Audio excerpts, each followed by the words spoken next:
to today's webinar, Implementing a Trauma-Informed Approach for Youth Across Service Sectors.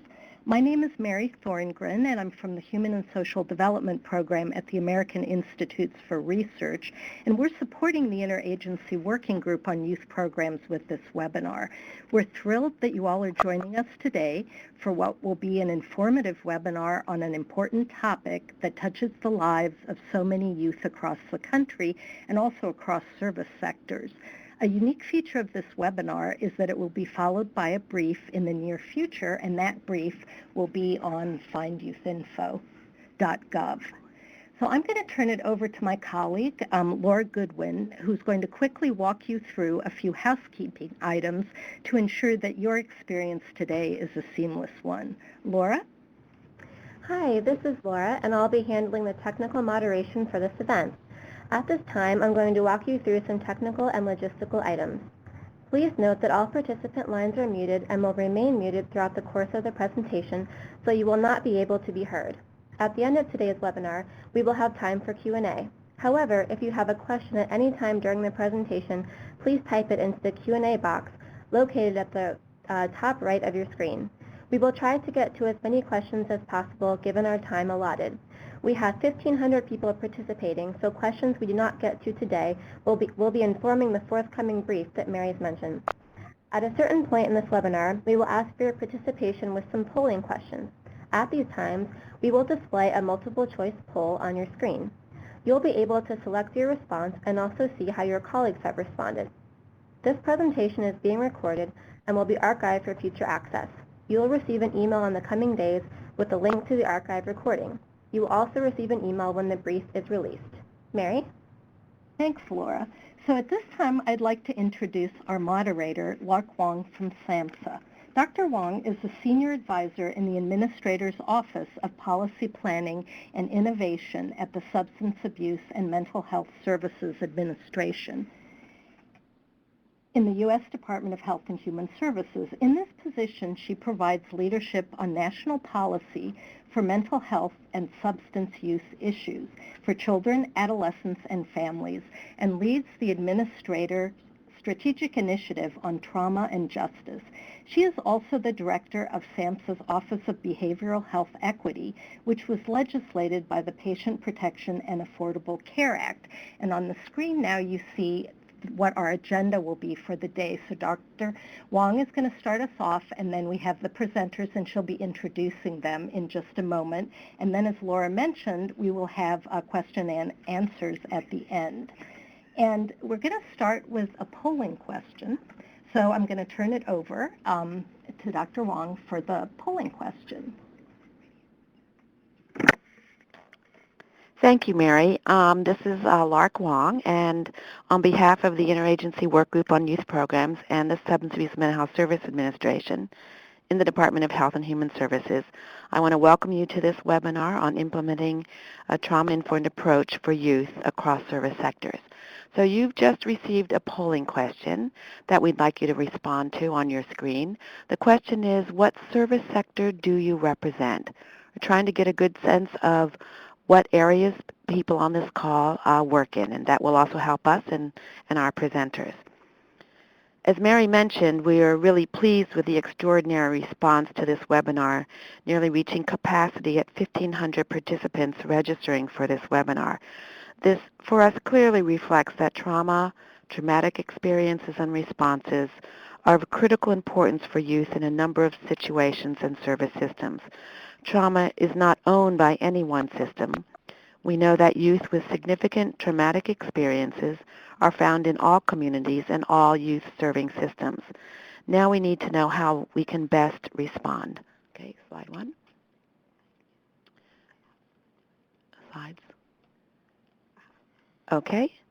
So trauma, as Mary mentioned, is one of the key strategic initiatives at SAMHSA. We understand more about the central role of trauma, traumatic experiences as a precursor to many mental health and substance use disorders and conditions. We also know from increasing research that it is also a key factor in many chronic physical diseases as well. You will hear more about these mechanisms and how the toxic stress of traumatic experiences can derail the healthy development of young people. We now recognize the importance of addressing trauma in prevention, treatment, and recovery interventions. Next slide.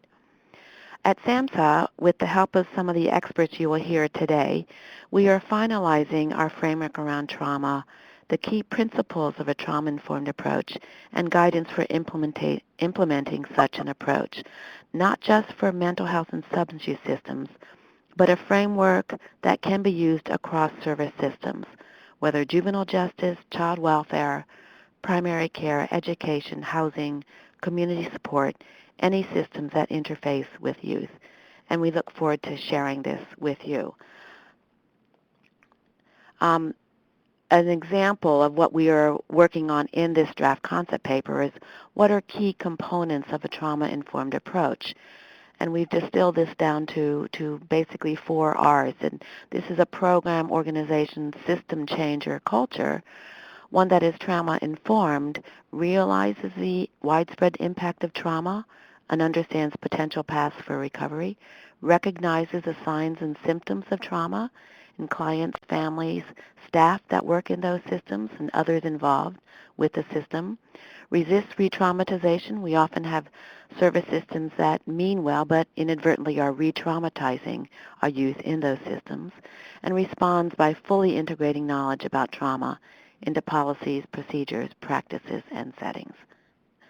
We also, in this document, are coming to agreement, a consensus about what are the principles or key principles of a trauma-informed approach. And you see we've listed what we consider some of the 5 core principles of this, that being a focus on safety, trustworthy and transparency, collaboration, mutuality, empowerment, and voice and choice. And more of this will be shared with you as we pull this concept paper developed with consensus among experts around the country from different service systems to really refine and clarify what we mean by this particular approach. So we do look forward to sharing this with you as we bring the concept paper to completion. Okay, now I'd like to introduce our speakers. First, we have 2 youth speakers, Nick and Latera, who bring the expertise of lived experience with trauma and involvement in multiple service systems. Nick is 19 years old and currently works as a peer specialist in Milwaukee. He is preparing to take the Wisconsin certification test for peer specialists and works part-time out of Owens Place, a resource center for young adults. As a youth, Nick went through the juvenile justice system, was placed numerous times in foster care, and spent time in a detention center as well. Latera is a third-year law student at the Columbus School of Law at Catholic University in Washington, D.C. Latera entered foster care at age 7 along with 2 siblings. She experienced a failed adoption at age 16 that motivated her to seek independence. At age 17, she began working and enrolled in college. Latera is among the less than 3% of foster care alumni to complete a college degree. She is an accomplished community advocate and public speaker and was voted Youth Advocate of the Year by the North American Council on Adoptable Children.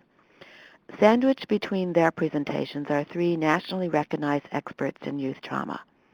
First, Jean Griffin is a clinical psychologist and attorney who works in the fields of child trauma, child welfare, children's mental health, and juvenile justice.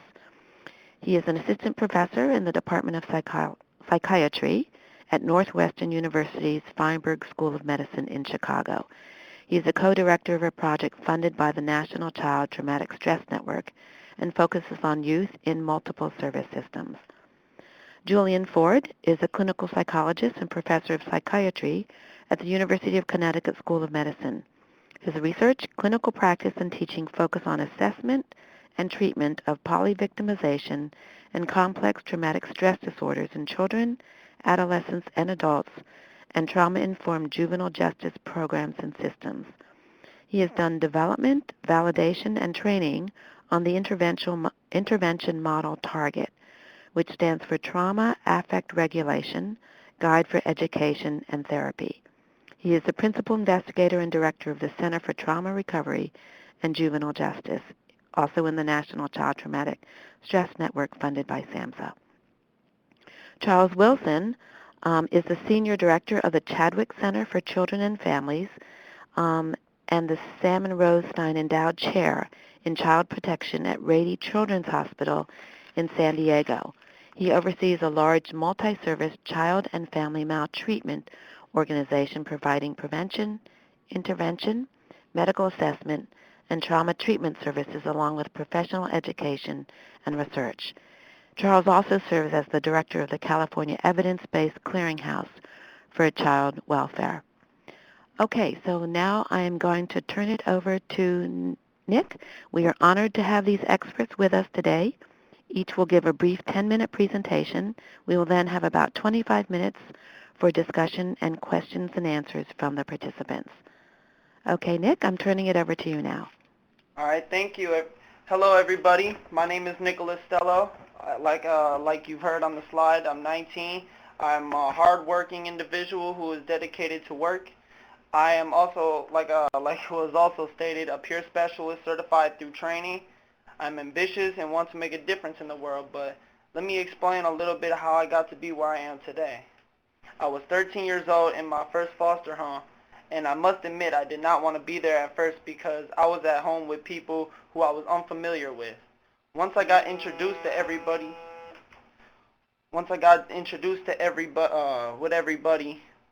I tried to socialize with them and get to know them more, and indeed I did. I got back into school while I graduated from middle school into high school. Then I was also enrolled into a program called Wraparound Milwaukee in the process of being in the foster home. I had a few care coordinators who has helped me for a long time. They gave me lots of support and services such as family therapy with my dad and my little brother, but it didn't last too long because I wasn't comfortable talking to my therapist. I had a support team, and I was lucky to have them because they gave me the help and the motivation to try and succeed. While I was at my foster home, I have gotten into altercations with my foster brother, and before he hit me, I felt scared, but when we fought a little bit until my foster mom came home, and then I felt more safe while she was there because she made me feel better. Her name is Miss Young, and I felt that I could talk to her about anything. She was the key to my success at the time, but all things were good to the point where I asked if she could adopt me, but she felt I should try living with my dad again, and I told her I would if she would keep seeing me from time to time, and she agreed. That is just a portion of where my success came from. Another time was when I was 17. I made more mistakes that put me in another foster home, and I had a different experience than the first one I was in. I graduated high school at the age of 17 at Norris High School with a GPA of 3.95, and to be honest, I didn't know that I graduated until I received the diploma in the mail. And I went to my graduation ceremony, but my biological dad was the only one there. And I felt depressed because there were some important people I wanted there, like my cousin, my foster mom, all of them, but they couldn't make it. But instead of being in wraparound, the second time I was in foster home, I wasn't in there too long. I was enrolled in a program called Project, though, yeah. I received similar services to wraparound, but a few things were different. Instead, I had a transition specialist instead of a care coordinator who I seen on a regular basis, and he is also a big help in my life. While I was at my second foster home, I lived with a man named Mr. Miller. He was more of a strict, down-to-business type of parent, and I did like it for a while because I did learn a lot about discipline. Even though it was good to know about it, it seemed like he went overboard with the discipline sometimes. Like, for example, when me and my two foster brothers got into trouble, he would take things we used the most, and depending on what he took from us would tell if we would get it back or not. I ended up finding a job at Burger King while I was there, and I was happy and told my foster dad, and he said, good job. I was living good. I got angry at my foster brothers sometimes, along with my foster dad didn't feel like doing anything because it seemed like they would always pick on me. And one day, my foster brothers ended up beating me up because I was the only foster child in the house with a cell phone, and my foster brothers wanted it. I was so scared I couldn't move until they left the room, and I left Mr. Miller's house and went to my foster mom's house until he picked me up. When he picked me up, we went home and had a family discussion, and we all talked and with my foster brothers about the situation. They apologized, and it made me feel a little better, but I didn't fully trust them. That's pretty much how it remained until I moved out, and now I'm currently at my biological mom's house, helping out around the house. I have a part-time job at a resource center called Owens Place as a peer specialist. My role as a peer specialist is to inspire hope into youth who need it the most, basically. But what I do is I help the youth find a job, find a place to live, write a resume, get set up for college, and much more. I'm still working with Project Oh Yeah and will continue my pursuit to become independent and live on my own. I want to become successful one day, and I will use my past experiences in my life to get me there.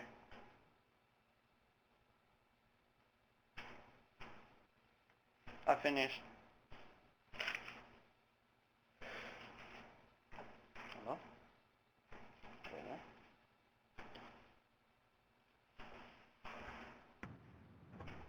Thanks, Nick. This is Gene Griffin, and I want to thank Nick for sharing all the personal information and the struggles, and it's impressive to see how far he's come. I mean, that's what it's really about from the kid level. I'm going to back up a little bit now and move a little bit more into theory so that we're all more or less on the same page in talking about trauma. So I'm going to talk about the basic definition. What do we mean when we're talking about child trauma?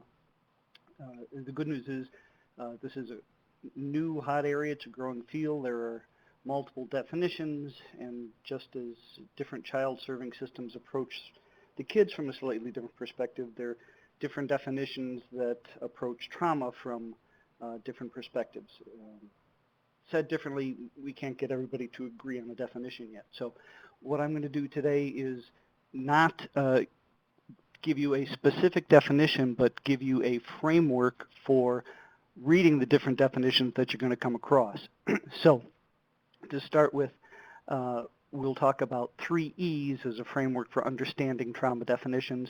We'll then look at a couple definitions, and then I'll show you a little bit of data as to why those things matter at all.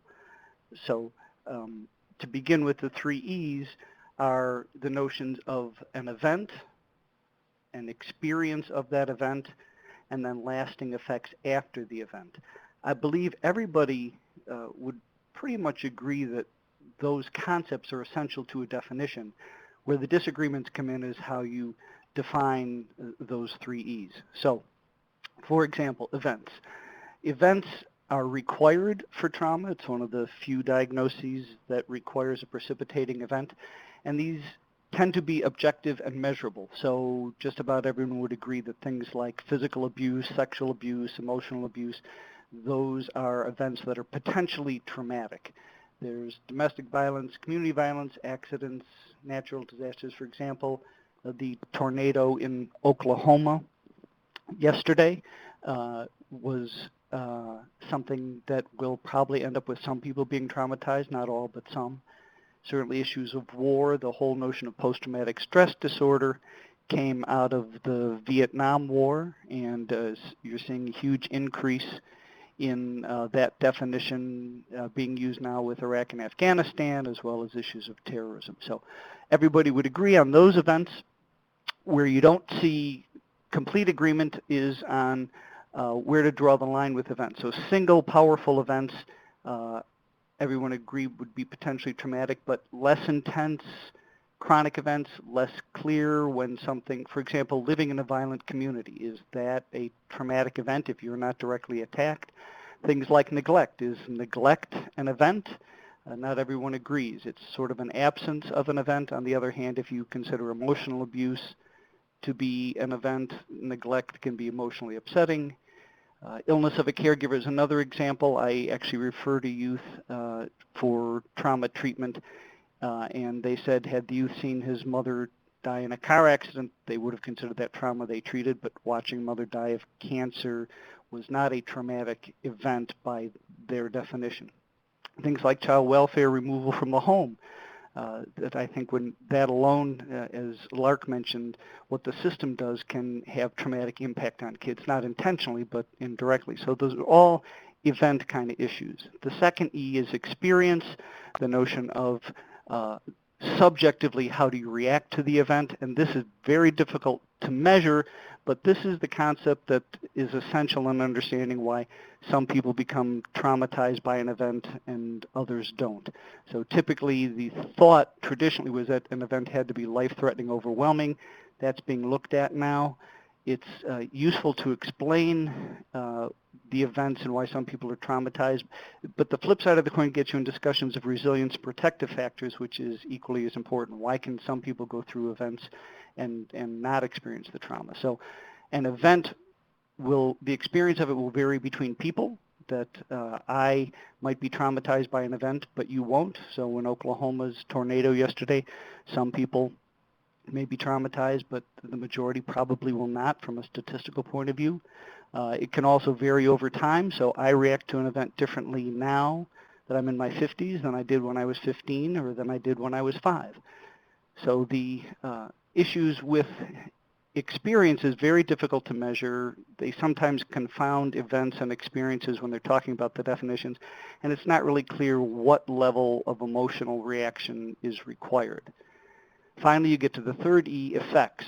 The classic symptoms required by post-traumatic stress disorder and other diagnoses include the symptoms of re-experiencing, hyperarousal, and avoidance. And we'll talk later about the definition of PTSD requiring multiple re-experiencing, hyperarousal, and avoidance symptoms.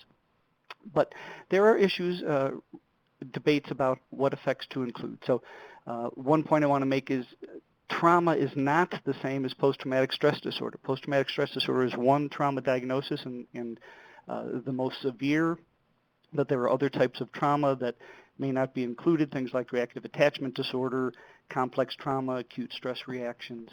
And there are things that PTSD doesn't incorporate. We know now there are long-term outcomes of a lot of these events. The Adverse Childhood Experiences study looking at long-term events. We know there's an impact with kids on brain development. We know about stress response and what this does hormonally, chemically to kids. We know now that there's probably some epigenetic effects of living in high-stress situations. None of those are classic effects that are in some standard definitions, but the research is growing as to each of those areas.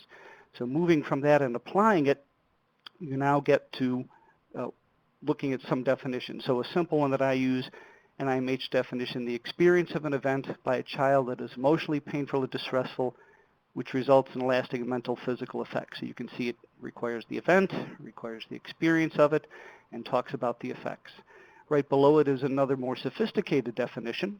Traumatic stress occurs when an extreme experience overwhelms and alters the individual's stress-related physiological symptoms in a way that results in functional compromise in any of the widely distributed stress response symptoms. That you have neuroimmune effects, neuroendocrine effects, autonomic, central nervous, so a lot of the E's that I was mentioning. There's the classic PTSD definition that actually followed the 3 E's fairly nicely. It starts with the person experiencing, witnessing, or being confronted with an event or events, plural. And it talks about the response under A2 involving intense fear, helplessness, or horror. And then you have your classic symptoms of re-experiencing, avoidance, and numbing.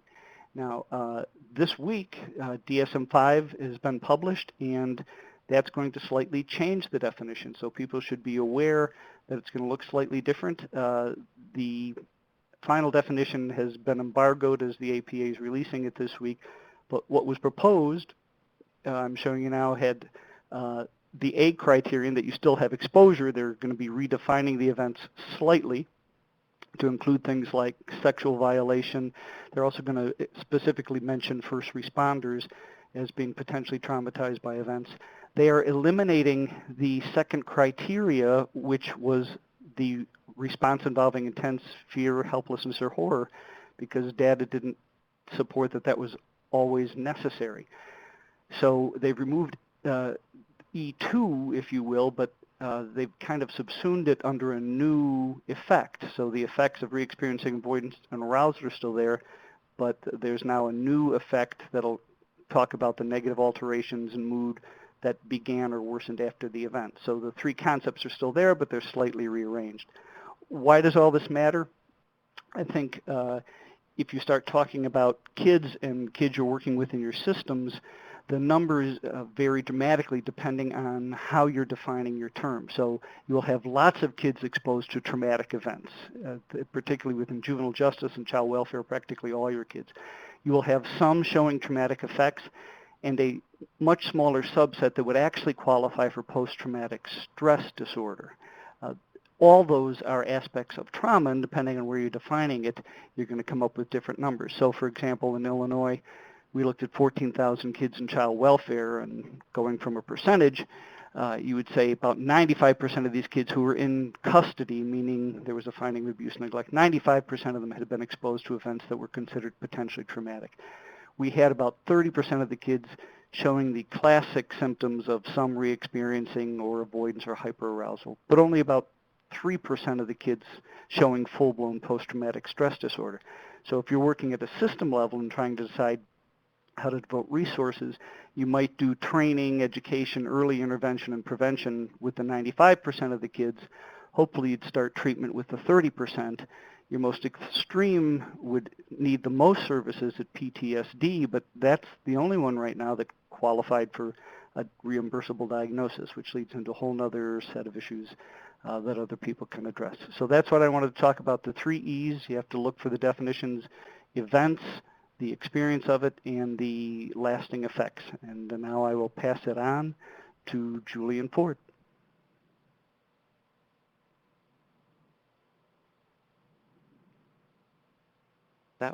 Thanks, Gene. That was a very thorough and helpful overview. And what I'm going to try to do to follow up on the really important kind of personal experiences that Nick shared with us and that Latera will be in just a short time, and take some of the really complicated information that you presented so clearly about how extreme stressors, things that really shake our foundations emotionally, psychologically, and can even threaten our lives, how do those actually not only affect us, but how do we help children and families and communities to recover? So I think one of the things that we need to start with is we think about the experiences that Nick has had, some of which he shared with us. Those are experiences that could have had some of the traumatic effects that Gene just talked about, and Nick would be the person who would know best about that. And for each of us, it's a very private and very individual matter. But what we also know is that when it's not just one time, but when trauma strikes many times, when folks, especially children, are what we call polyvictims. That is, they've experienced not just one kind of potentially traumatic experience, but a number, and usually more than one type. Not just the really difficult challenge of being separated from your family, but also having the kind of experience that's really terrifying, like the foster brothers assaulting you. When those sorts of experiences pile up, as they can for anyone, and usually it's the most resilient of all for whom this is the most challenging, because they're able to actually handle a lot more than most of us can. But the effects, as Gene said, are pretty profound.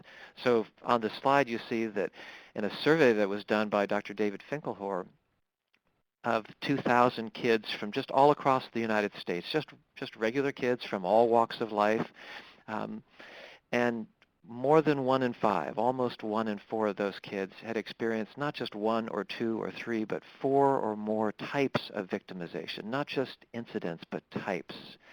Domestic violence, abuse, neglect, violence in their communities, violence in foster or group homes.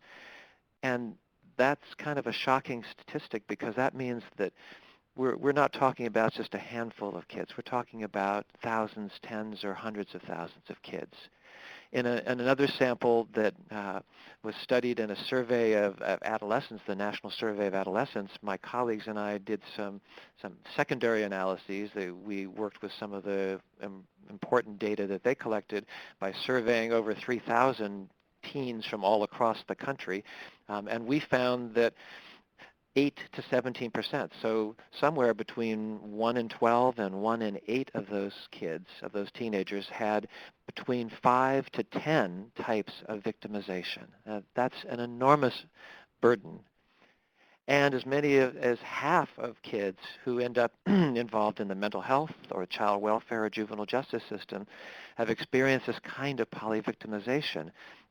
For example, in one sample that my colleague Dr. Dan Connor, he collected information from almost 400 kids who were involved in the child welfare system and also had serious problems with mental health and were in a very intensive residential treatment facility. And more than half of them had histories of not only abuse, but also caregivers who had some of the difficulties similar to those that Mr. Miller, in spite of his great strengths and his really good qualities, some of those difficulties with emotions and anger and frustration and communication. And they also had multiple out-of-home placements, something that Nick described that he's had to experience and he's had to cope with.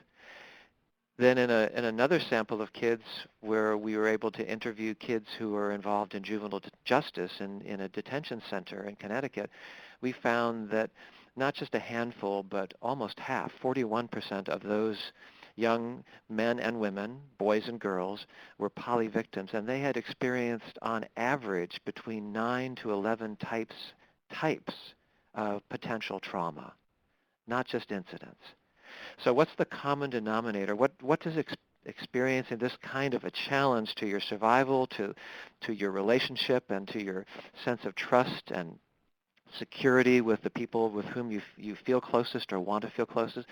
Well, the common denominator is not something terrible, but it's a reaction to these terrible shocks, stressors, and challenges, and sometimes losses, and it is chronic survival coping.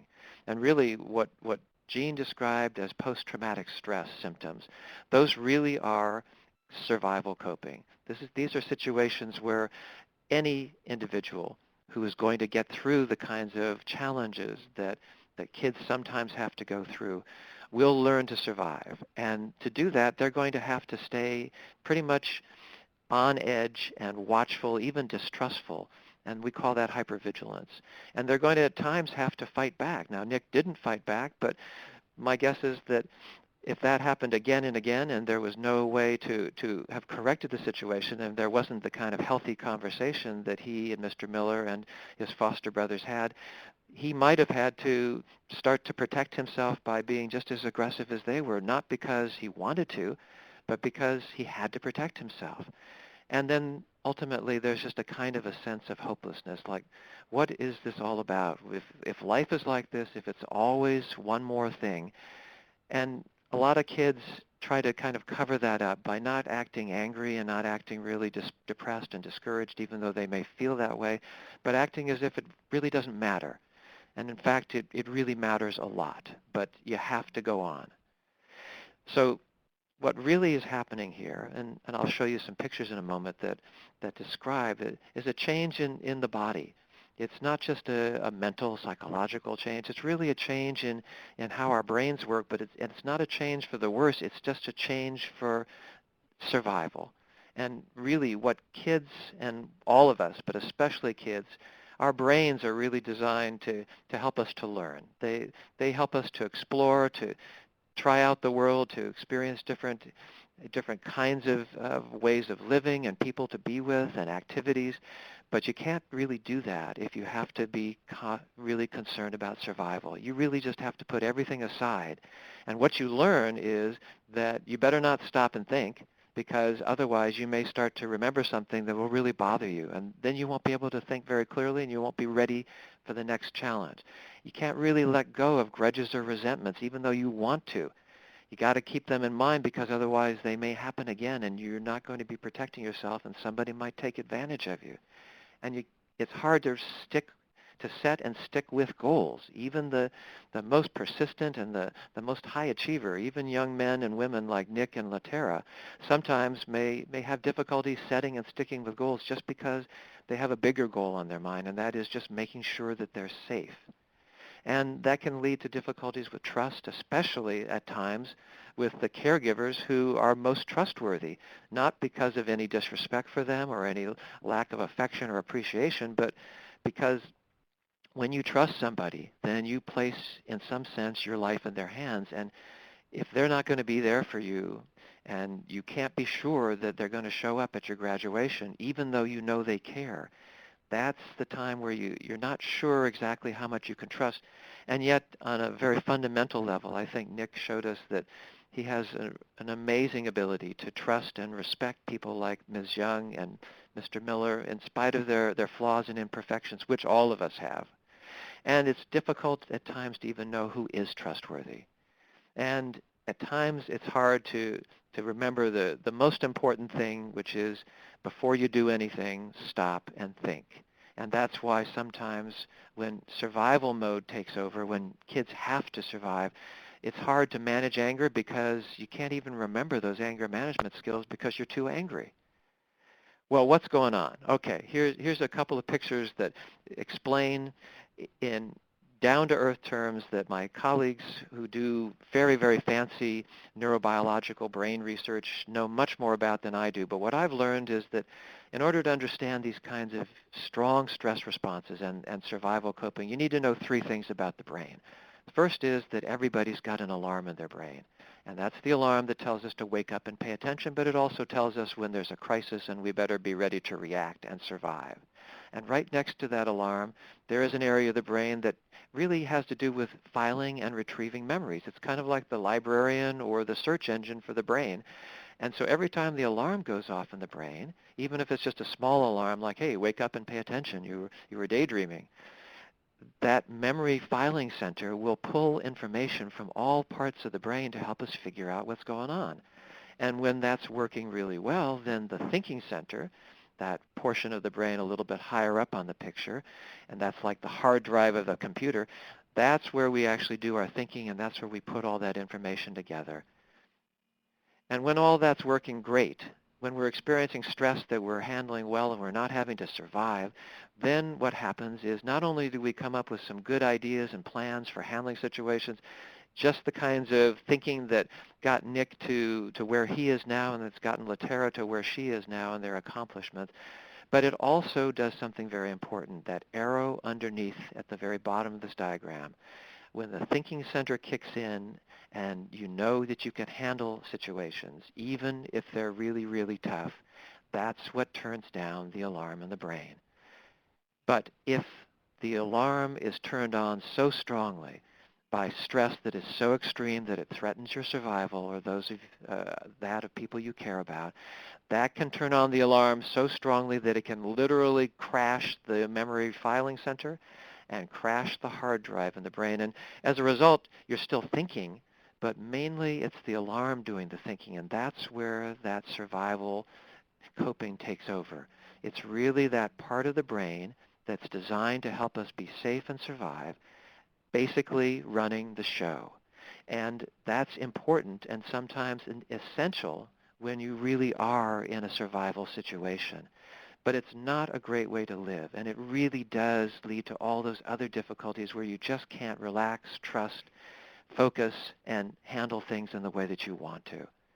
So what I would suggest is that the goal of recovery from trauma is really not to fix something that's broken about us, but to tap into a great strength that all of us have, our minds and our brain's ability to not just think clearly and cope, but to actually reset that alarm in our brain so that we can go back to enjoying life and learning and not just be in survival mode all the time. To reset that alarm, we have to then be able to figure out ways to think very clearly, and that's what evidence-based therapy programs do. They really provide kids and their caregivers with a way to not so much overcome the trauma, they've already done that. They're still here, and they're still kicking, and they're still doing things, and they're moving on with their lives, but they're carrying a heavy burden, and that burden is that sense of never quite being safe. So how do you reset the alarm in the brain? Well, here's one approach. But first you got to know what happens when the alarm goes on, and here's a perfect example. Charles Schultz caught it perfectly. Talk about an alarm reaction. Sorry, Snoopy. But sometimes it's not because you're in great danger, it's just because something reminds you. And in this case, for every dog, there's a cat somewhere out there that's going to trigger that alarm reaction, even though that cat may be snoozing and no danger at all. Is there something wrong with Snoopy's brain? Absolutely not. But does he need to reset his alarm? You bet he does. So how could he do it? Well, one way to think about this is 3 simple but actually very complicated steps. But let's just make it simple smart. 3 things to reset the alarm, to kick in the filing center and the thinking center in the brain without overthinking. Number 1, slow down. Everyone has ways of stepping back and just sweeping their mind clear and putting everything out of their mind other than step number 2, which is to orient and choosing just one thought, which could be words or pictures or memories, could be a person, could be a 4-legged friend, could be an activity, but that one thought is what you choose. That is what is most important and positive in your life right at this moment. My guess is that Nick and Latera have some really wonderful ways of doing exactly this that have probably helped them to refocus when they've been under stress or felt stress. And then what they know, and what we all need to know very carefully, is they then also know that it's important to check in on your stress level, and that's the second S in SOS. Because no matter how high your stress level is, from very low down toward the 1 or the 2, all the way up to the worst stress ever, a 10, no matter how high your stress level is, what really matters is that second rating on the bottom there, your level of personal control. And when you know that you can think clearly enough to handle whatever you need to handle, then your personal control is very high. And your stress level may be maxing out, but if your control level is high, that's your thinking center resetting that alarm in your brain. And that is exactly what young men and women like Nick and Latera are doing, and their caregivers and the therapists and clinicians and caseworkers and teachers and mentors and foster parents and parents who are working with them and helping them. When we all remember that we all have an alarm in our brains and we all need to find our own ways of turning that alarm down so that we can think clearly before we act and judge and focus on what's really important and positive, not just on what our alarm is telling us.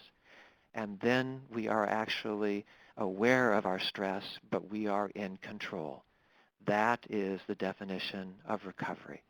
And there are a number of wonderful approaches that professionals have developed that have some evidence that they are actually effective in helping young people recover in this way and reset the alarm in their brain.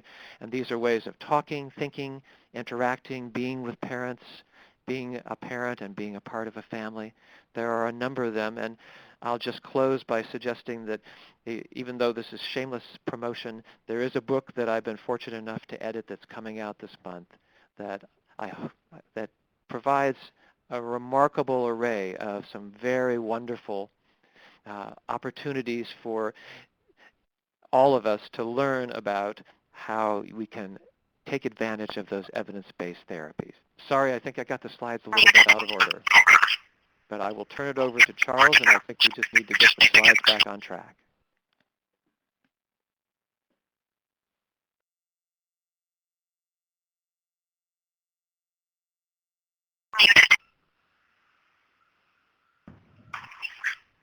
Latera, we can hear you, but we're having trouble understanding you. I actually have not spoken yet. Oh, Are you still hearing some background noise? nope, you're great. Okay. So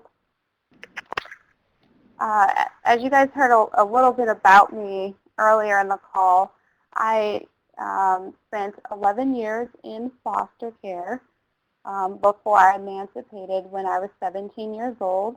And unlike a lot of young people who have experienced the foster care system, I was very fortunate. I was in a county where I had an amazing aftercare team, and they really supported me to achieve a number of my goals, including going to college. So I'm the youngest person in my family, but I was the first to achieve a college degree.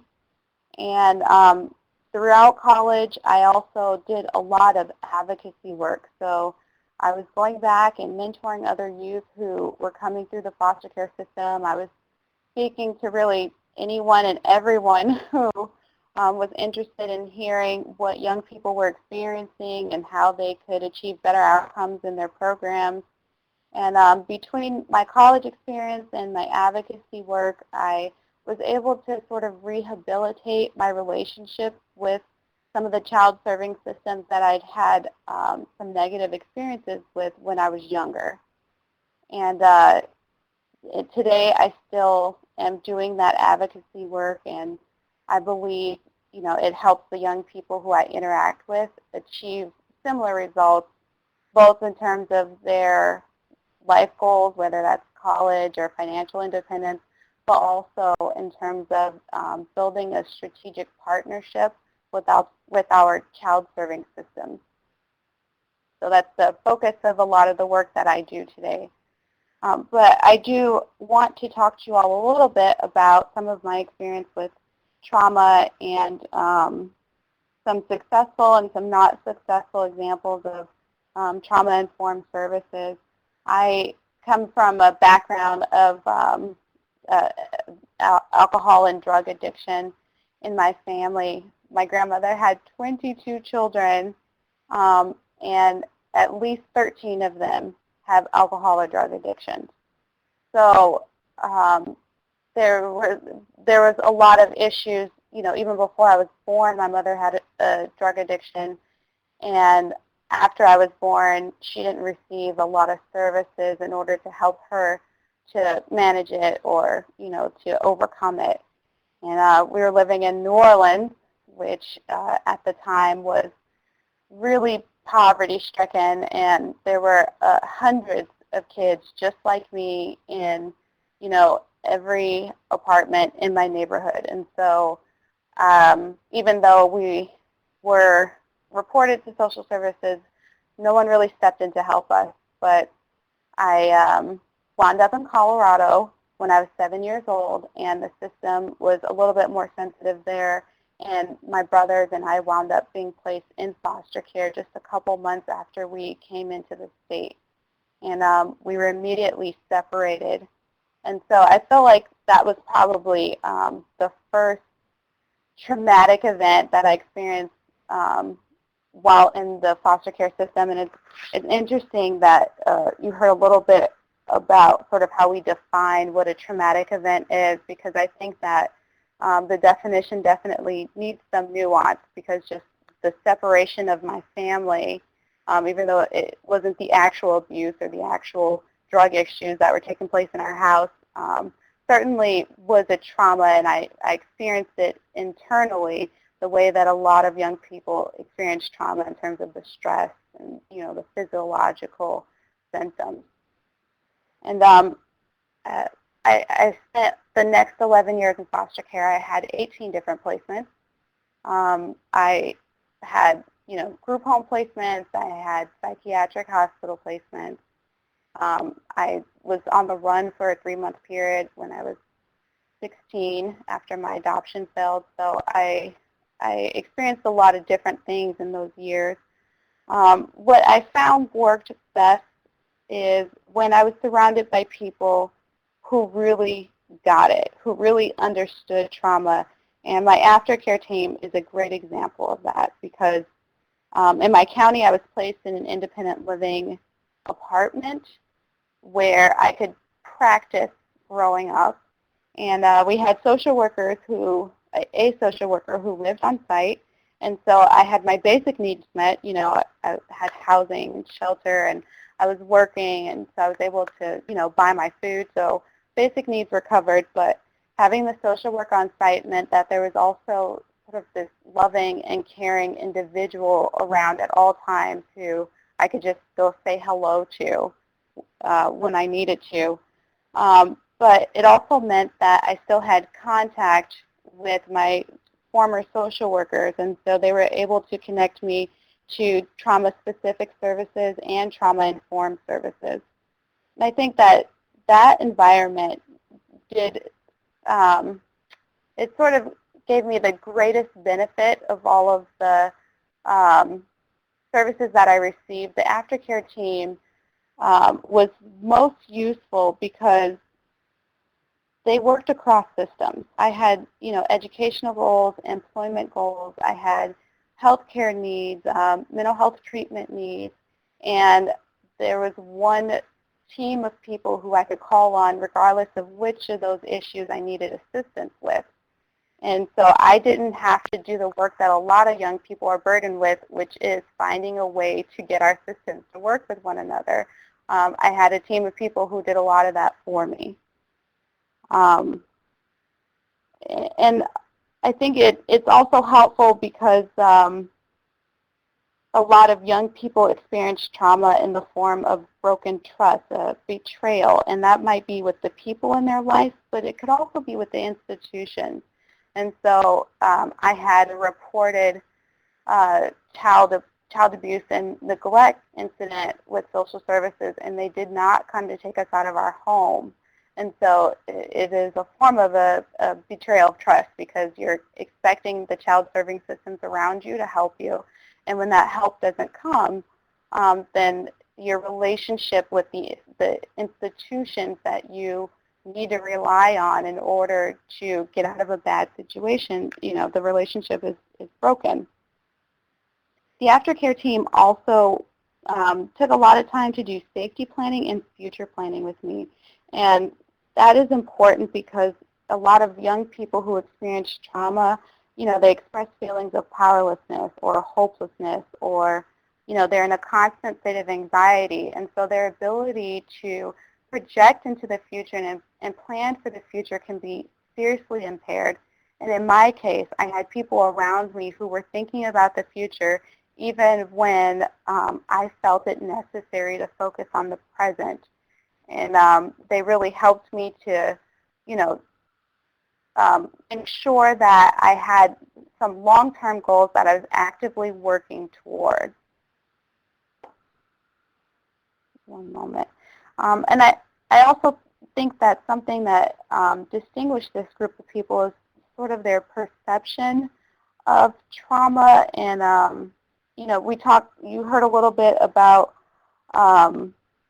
personal control, and I think a lot of times young people, when they try to exert control over their situation, it can go one of two ways. It can be perceived as defiance, or it can be perceived as, resilience, depending on who you're working with. And there were times when I was in foster care where, I was moving from home to home to home and not really having contact with my family. And sometimes my efforts to exert control over my situation, I think, were perceived as defiance, when in reality, I was trying to get a grasp of the situation.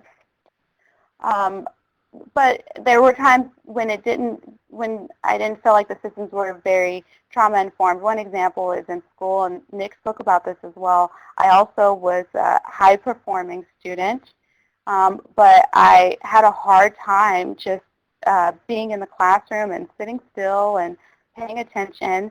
And I think a lot of people assumed that I was not willing to comply with their directions, when in fact, my heart is racing, my palms are sweating, and I feel this heat creeping up the back of my neck.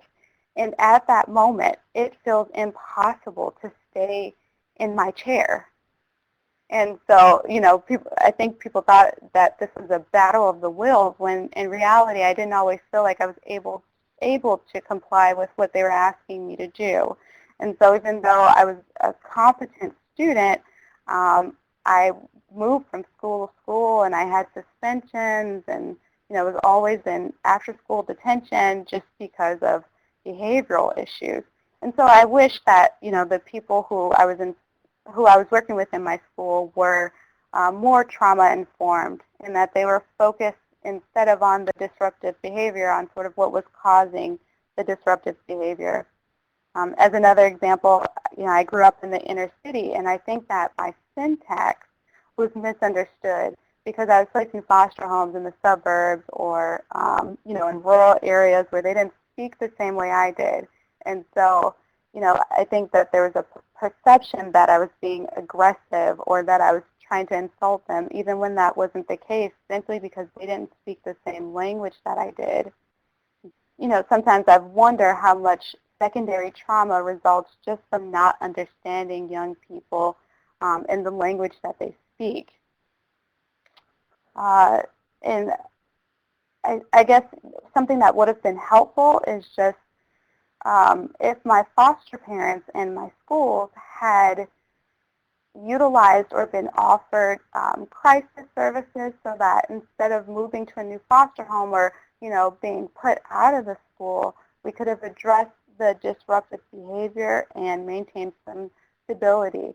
I know now that the anxiety can really be mitigated by just knowing what's going to happen next, having a routine, and knowing what the expectations are, and having consistency can really go a long way in just helping young people feel that internal, that intrinsic sense of control. So I'm out of time. Oh, you're telling me to keep talking. Okay. Sorry, what was I going to say next? And so, I think sometimes the caregivers around us, if they don't understand trauma, maybe they take on what they perceive to be aggression or negative behavior, and it traumatizes them. And if they were trauma-informed, then we could engage in some trauma-informed conflict resolution rather than just the penalty and punishment that we resort to. Okay. I think that now they'd like me to stop talking, but I'm going to be here on the call for question and answer, so feel free to shoot me any questions you might have.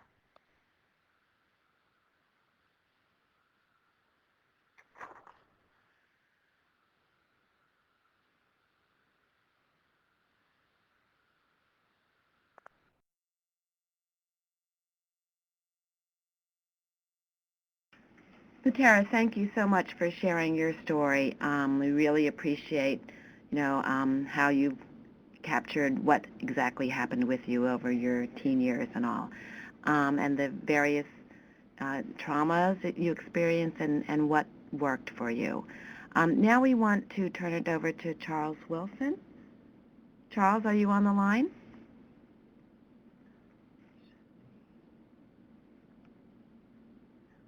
Charles?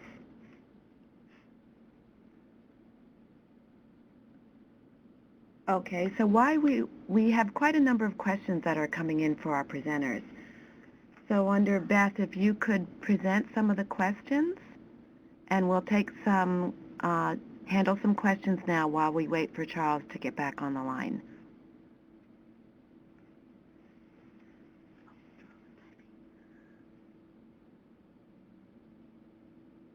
Yes, thank you, Lark. This is Beth. We have a question for Lataire. Since you just finished talking about the subject, Lataire, it would be great to have these answered.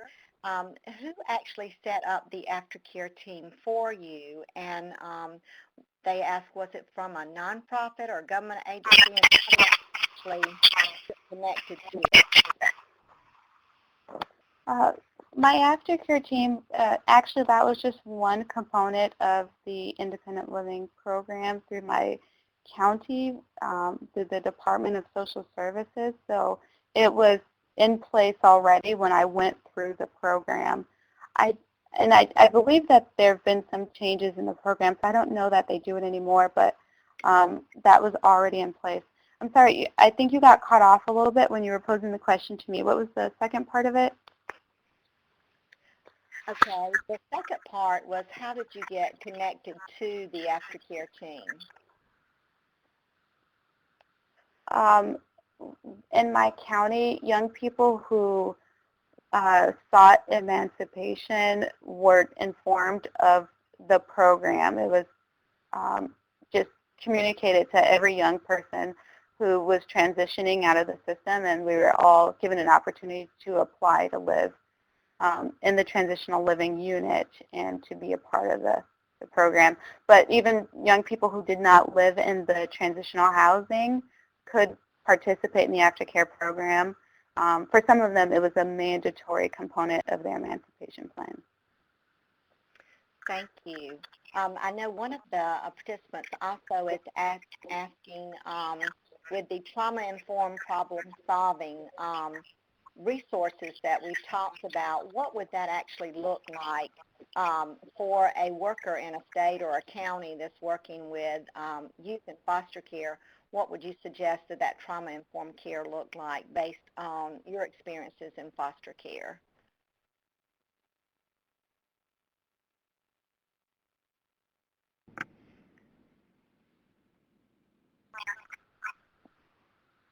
What would that trauma-informed problem solving look like?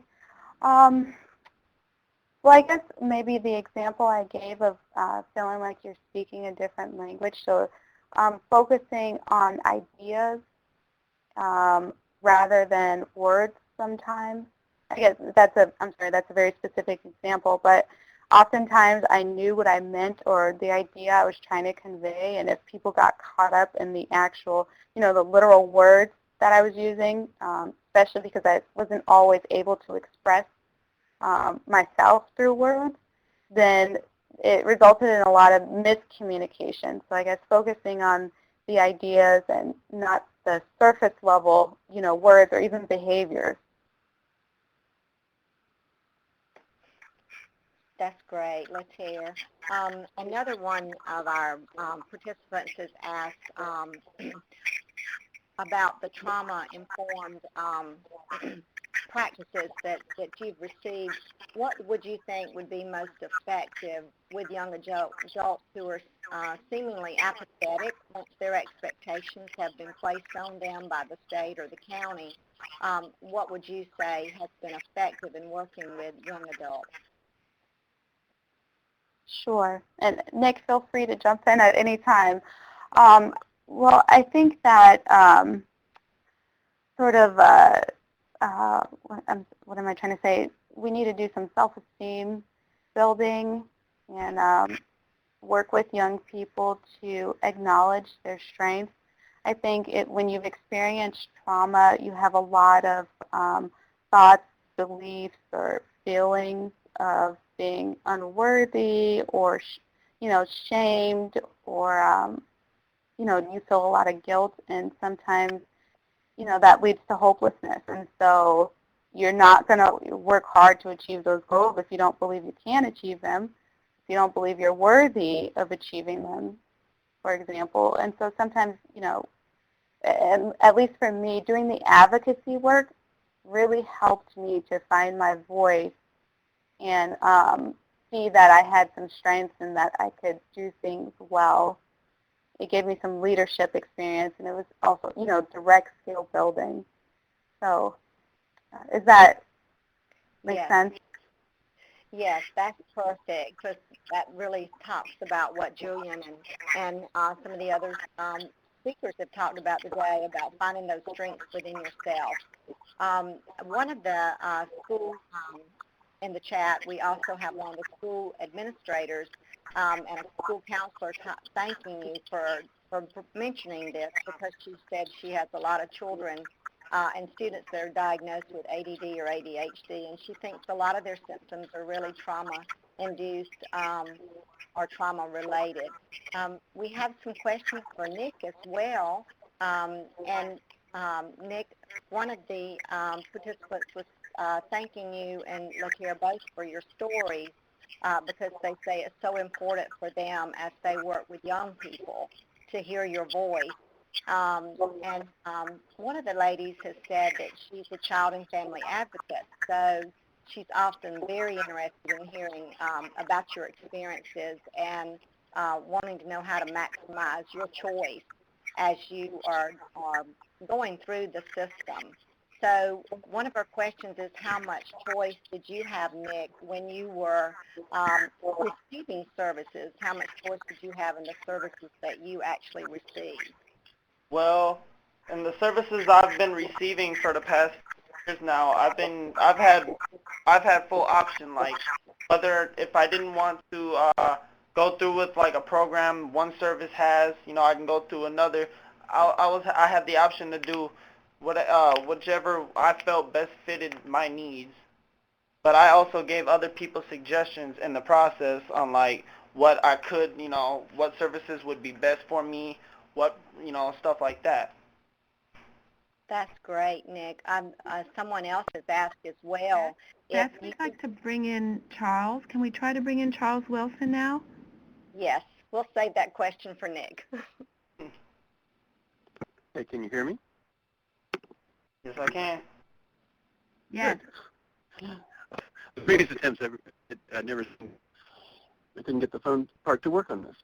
I apologize for being here. I couldn't, the auto part wasn't working.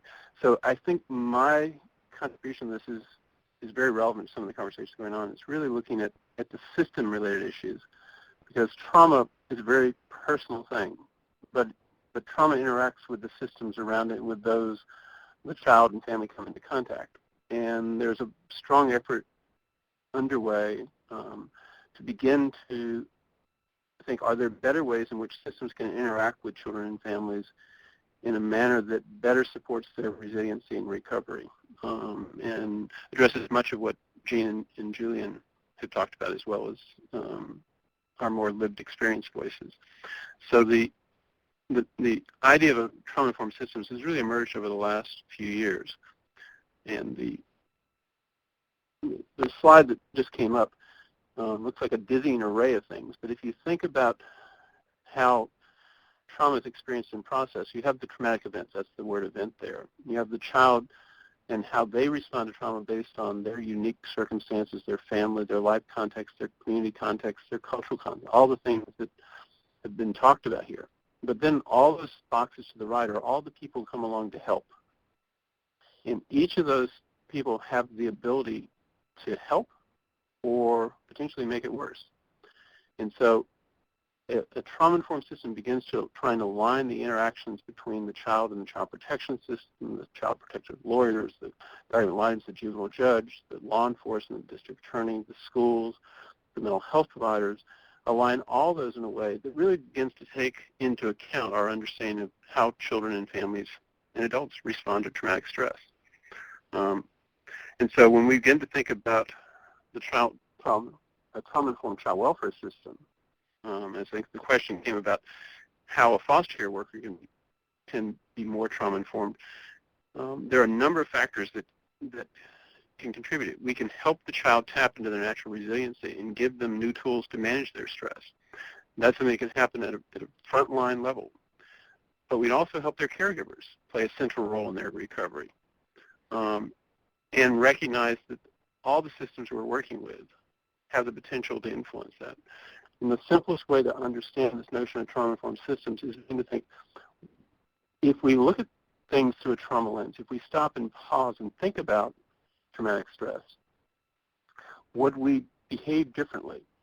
If you think about everything from how a child moves from one foster home to the next, or currently in Florida working with the Florida system looking at some of this, and one of the attorneys was talking about the juvenile judge who holds a hearing and decides the child's ready to go home, and then orders the social worker to go to school and pick the children up and take them directly home and not even stop by the foster home, where their foster siblings are, where the connections to their families are, where they're going to school the next day.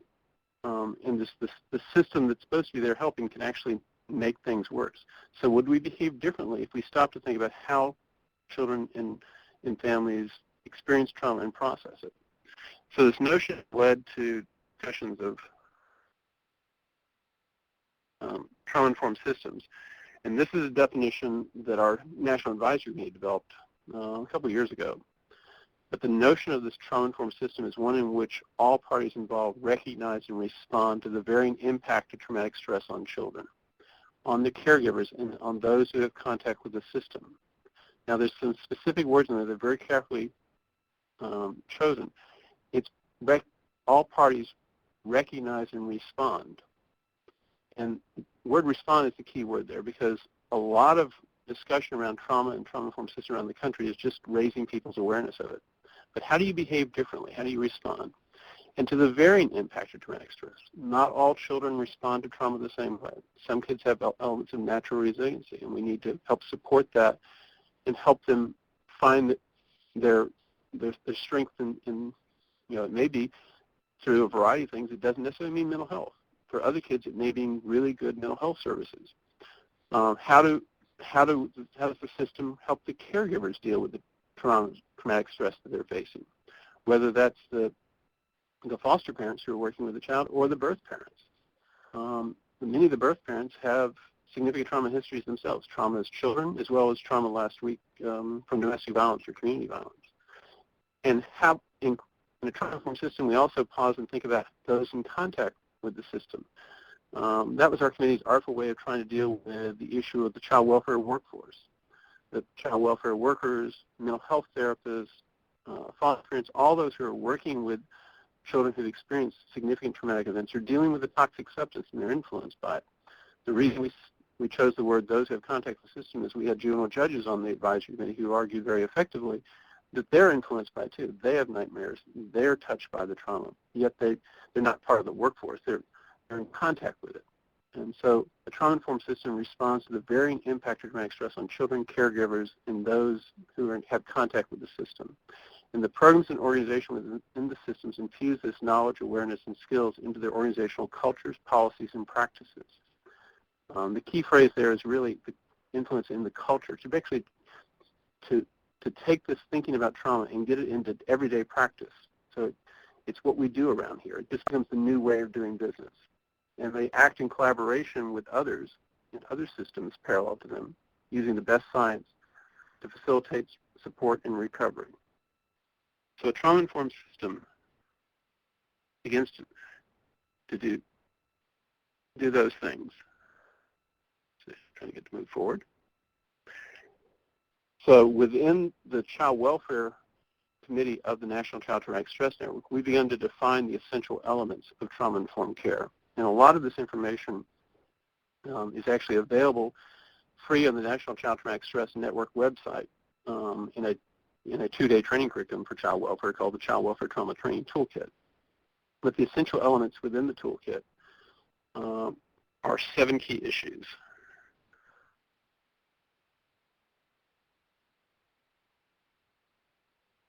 And having trouble getting to, there we go. So the element 1, maximize physical and psychological safety for children. The child welfare system was really built around the notion of protecting children from dangerous environments, physical abuse, neglect, and the concepts of physical safety. And I was a caseworker back in the 1970s, and we had that message clear. We were there to protect children. But we focused on the physical protection of children, on physical safety of children. And what we now know from traumatic stress work and working with the National Child Traumatic Stress Network, that the child welfare system, if it's really going to fulfill its mandate, if it's really going to focus on the social and emotional well-being of children, we need to focus also on the child's psychological safety and how they perceive events. So as I remember as a caseworker removing children back in the 1970s, I probably made the right decisions to remove the children from their homes that I did. But as I look back now, they didn't feel safe. They weren't feeling like they were being protected. I might as well have been a Martian coming in and taking them away. So how can we make what we do feel less threatening, feel less dangerous and scary to kids? And that's everything from planning transitions to how the people at the front desk act when a child comes into the office. And there are a couple key concepts, and Julian alluded to some of this, but these notions of sometimes psychological safety isn't about what the system is doing, but the child feels unsafe, not because they physically are unsafe, but because something's reminded them of past traumas, or even a sound or a noise or a smell triggers a reaction. And so we see kids reacting very strongly to something that seems rather innocent and unrelated. I think an example, and Julian may have been the one to share this with, but we in a juvenile justice facility where they woke the kids up by flicking the lights on and off, and that was their morning routine to wake the kids up. But this one young man woke up every morning in a very aggressive mood. He didn't know why he was waking up angry until he put it together that in the darkened room, when the lights started flashing with his closed eyelids, the last time he saw that was when he was in the ambulance after being shot. And so the simple act of waking kids up in the morning was putting him back in that moment of crisis every morning. He woke up ready in fight or flight, and it took a while to calm down. All they had to do was wake him up in a different manner, and they began to shift his behavior patterns in the morning. So really beginning to understand psychological safety, not just in the actions of the system, but in how the child's environment triggers and makes them feel unsafe, that alarm notion that Julian talked about. The second element is identify trauma-related needs of children.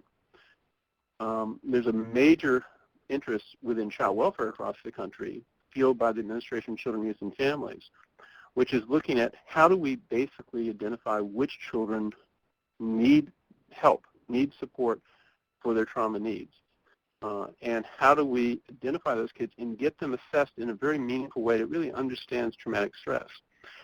So, making a very long story short, the notion of element number 2 is really the individualization of each child's needs based on their unique circumstances, their unique strengths and challenges.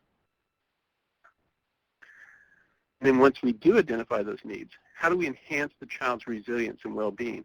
How do we kind of connect with that? And often that's going to be translated into such things as the interactions of caseworkers and foster parents, but also the introduction of treatment programs and use of evidence-based treatments where it's appropriate to help children learn how to regulate those emotions, figure out how to control their anxieties when they experience them, when something reminds the trauma, how to manage those emotions inside of them, so they're not being controlled by these stresses years after the events. In a trauma-informed system, the fourth element is focusing on the child's needs is critical, but in and of itself, it's not enough. How do we work with the families? The families are a critical part of the child's future and their past, and if we're working with children and families about reunification, or if the children are in the home, how do we provide services to parents who often are victims themselves? And how do we engage with those families in such a way as that we're not unduly triggering them? And so a foster or a birth mother in Florida suggested during a meeting a year or so ago that when her children were removed, she now looks back and acknowledges it was necessary. But the way that process happened just made her feel like a bug being squashed by a shoe, that she really had people treated her with some greater degree of respect. Had they asked her as an expert on her child what her child would need to sleep comfortably in the foster home, they like to eat, what they watched on TV, whether they like to sleep with the light on or off. Those simple routine things that they acknowledged that she had knowledge and she had expertise in about her child would have on one level helped engage her much more effectively. It would have given her back a little bit of power and influence over the process, which as a trauma victim would help her engage in the process more effectively than the experience she had. The fifth element is enhancing the well-being and resilience of those working in the system. Those in child welfare and those working with child welfare kids, whether they're at mental health or they're in the courts, in child welfare, and the same is true in juvenile justice, are constantly exposed to traumatic stress. Sometimes it's primary. I mean, sometimes child welfare workers find themselves in life-threatening circumstances. But often it's secondary traumatic stress. They're listening to child's accounts of horrible events. And therapists are listening to the child describe in great detail what's happened to them. And they take that stress home. They take it away from the workplace, and it comes in their nightmares at home and influences their ability to keep doing this job and doing it effectively. And so a trauma-informed system recognizes that and begins to address secondary traumatic stress as working in the system. Our view of a trauma-informed system also would have the system partnering with youth and families in their own care, in their own case, in planning, making decisions about their lives. Trauma is about really taking power away from someone during a traumatic event, whether it's a tornado yesterday or it's a physical abuse or domestic violence or sexual abuse. It's a denial of power and control over your own body, over your own life.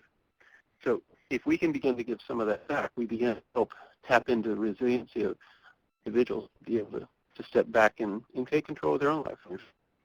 Quite frankly, we suggest there's wisdom in partnering with youth and families at all levels, even at the strategic planning level of organizations and communities. And the seventh one is partnering with other agencies and systems. All those boxes on that dizzying chart at the beginning of this little section were around are people that have influence. And if we're going to be successful in a trauma-informed system, it's not good enough that the child welfare worker alone is trauma-informed. But we need to build a system where the mental health worker is trauma-informed, where the court is trauma-informed, where even the schools are trauma-informed, and where we begin to get all these systems moving basically in the same direction. And in the end, if we want to really see change, we begin to look beyond what was called paper implementation, where we just call things trauma-informed, and even beyond process implementation, where we train people differently, we change some of their forms. Because what we're looking for is ultimately performance-level change, where we have real organic change at the cultural level, where in the final analysis, people behave differently in interacting with children and families. And not only do they behave differently, they hold their peers accountable for behaving also in a trauma-informed way. And if it works, we begin to see fundamental shifts in how the child welfare system interacts with children and families, and how the synergy between mental health and child welfare, synergy between education and child welfare, as we begin to understand these interactions around trauma. Charles, thank you very much. You've covered a lot of information in a very short time. This is Lark, and we've had a lot of questions come in. We have just a few minutes left, and I want to go through some of these questions. First question, and I'm going to ask maybe Julian and Jean to think about this, as well as Charles. Will you address how non-clinical staff, not child welfare, juvenile justice, mental health, or substance use professionals or settings, how non-clinical can support children who have experienced trauma? For example, looking for tips for after-school type settings. Well, I'll jump right in. This is Julian, and then I'll let Jean carry the day. The main thing I would say is listening to the overview that Charles has provided to us. I think it's really clear that everyone plays a major role, and I think Latera and Nick made it really clear too that the adults in their lives, sometimes for better and unfortunately sometimes for worse, even with the best of intentions, could get caught up in their own alarm reactions. And so I would say that perhaps the most important thing for any of us, whether we're staff in a program, whether we're highly degreed professionals who actually usually don't know as much as the staff do because we're not there 24/7, or the foster parents or the parents, we all have to pay attention to our own alarm reactions. And that doesn't mean that we're all trauma survivors, but it's not that uncommon either. And unfortunately, we all do, for better or worse, we all have an alarm in our brain. The more that we can stop and think and do the kind of SOS that I was talking about earlier in our own personal ways, exactly as Nick and Latera have described, I think that's a major contribution to kids and families. Thank you, Julian. Jean, do you want to add? Sure, I agree with Julian, and I would say it's the non-clinicians who are essential. As Julian pointed out, they spend much more time with the kids than clinicians do, and once a week in an evidence-based practice isn't going to have nearly the impact that the adults working with the kids day to day will have. So what I would emphasize for them is to keep in mind safety. This all starts with a kid not feeling safe for whatever reason, including all the triggers, and that's where structure can be good with a kid, being very clear about schedules can be good with a kid, and then I would emphasize support, and the more adults can be supportive of kids, meaning you recognize these kids are going to mess up, instead of yelling, screaming, punishing, zero tolerance.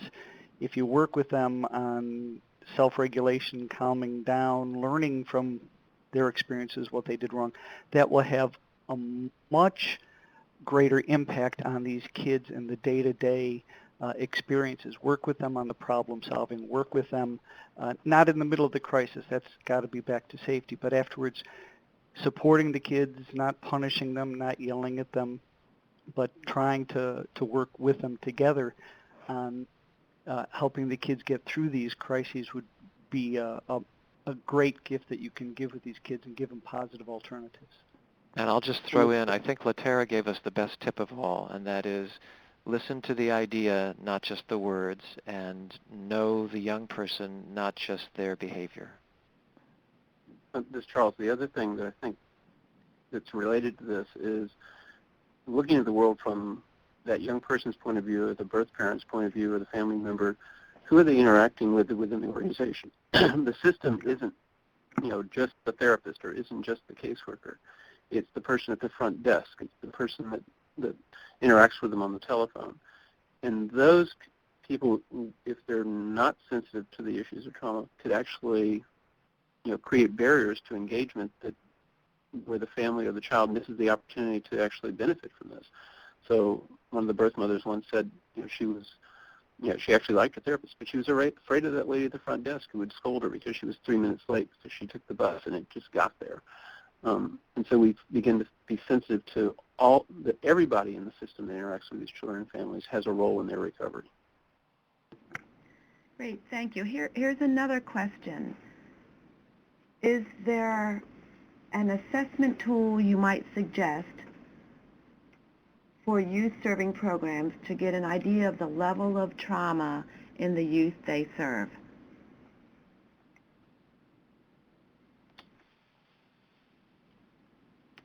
I think the answer is yes. Who wants to do it? There are actually a number, and there's no single perfect assessment instrument, but there are some.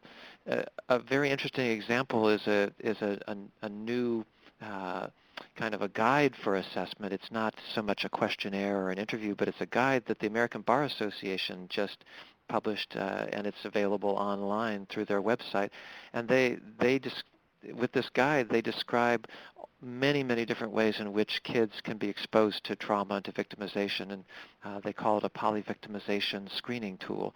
But they also describe the kinds of reactions that Nick and Latera have described that they've had to actually use in order to be able to pursue their lives and achieve their goals. And those can be considered symptoms, but they're also amazing signs of resilience. So that's one source. The National Child Traumatic Stress Network, as Jean and Charles and I all very well know, has a wonderful set of measures and some very helpful guidance for people who would like to learn more about that. And the website for the National Child Traumatic Stress Network is nctsn.org. The other website that has something relevant, it's broader than just trauma, but it's mental health screening, including some trauma, is on the California Evidence-Based Clearinghouse for Child Welfare, which is www.cebc4cw.org. And it has a review of about 20 or 30 measures used with children in child welfare, including some trauma measures. Okay, this is Lark again, and I think we are out of time. We still have more questions coming in, but I did want to let people know that the audio from this webinar will be posted on the website, www.findyouthInfo.gov. Also, based on this webinar, we will be putting together an issue brief summary of this webinar, which will also be posted on that website. Give us about a month. Additionally, all the resources that were mentioned today will also be posted on that site. I want to also mention that SAMHSA will be completing its concept paper around trauma and trauma-informed approach, which we will also share through that website. I want to thank all of our presenters. You shared excellent information, life experiences, good guidance for all of us who work with youth in a number of different youth-serving systems. particularly our youth who shared their very personal stories. You were critical guides for us in this work. And for Jean and Charles and Julian, thank you so much for your time in putting tremendous resources and information together from us. And to the participants who stuck with us, over 500 of you who stuck with us through the entire webinar, we want to thank you very much.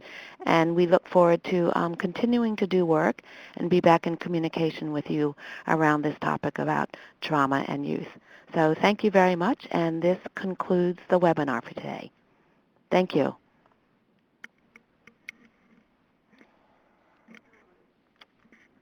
Becky, can you type in there, thank you all very, very, very much. We'll be back in touch.